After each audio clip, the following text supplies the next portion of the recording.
দার্জিলিং চৌরাস্তা থেকে কয়েক মিনিট হাঁটা পথে অবজারভেটরি হিল।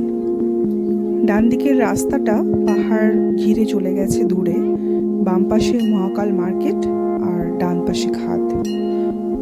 দোকানগুলোর পাশ দিয়ে কিছুটা চড়াই রাস্তায় উঠলেই মহাকাল মন্দিরে পৌঁছানো যায়।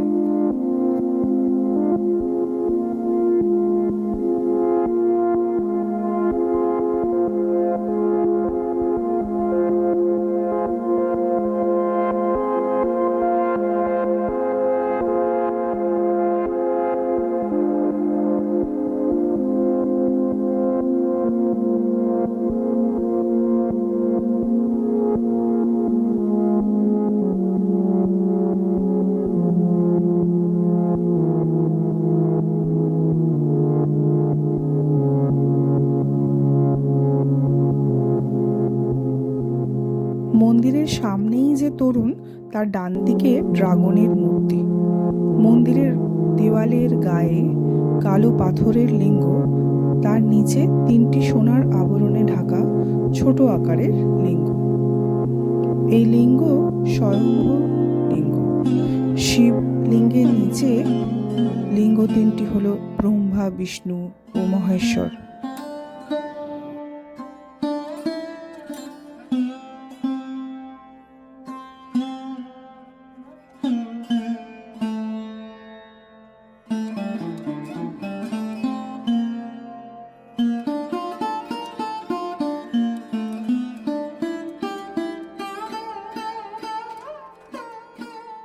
লিঙ্গগুলির পাশে বুদ্ধের মূর্তি রয়েছে, যেখানে একজন হিন্দু পুরোহিত ও একজন বৌদ্ধ সন্ন্যাসী উভয়ই ধর্মীয় আচরণ পালন করে থাকেন।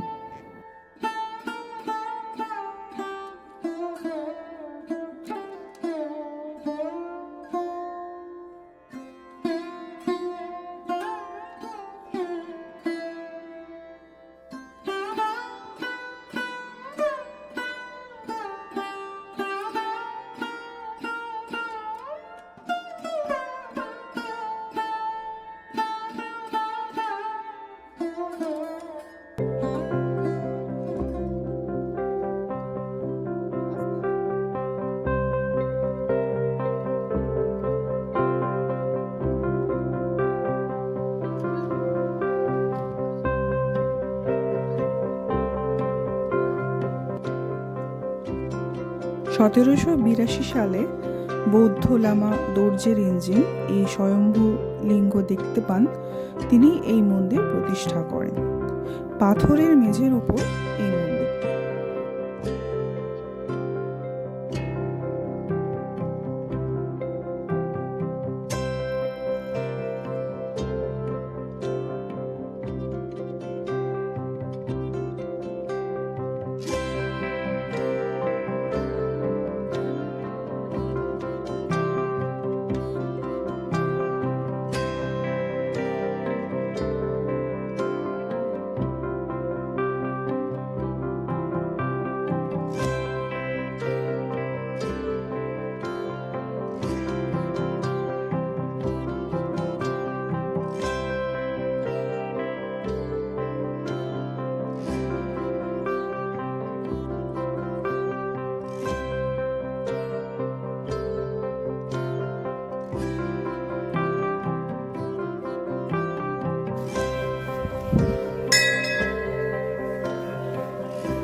নিচে নেমে এসে আরও কয়েক ধাপ সিঁড়ি নেমে গেছে এই পাহাড়ের কোলে এক গুহায়।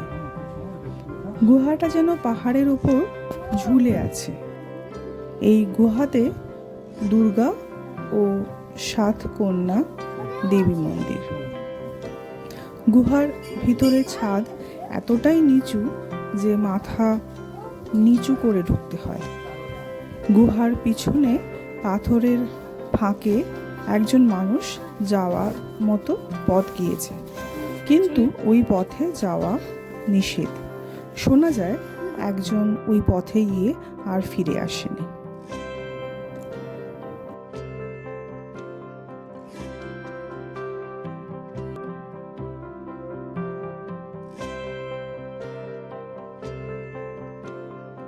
হিন্দু ও বৌদ্ধ দুই ধর্মের সমন্বয় ঘটেছে এখানে, বারবার ফিরে আসা যায়।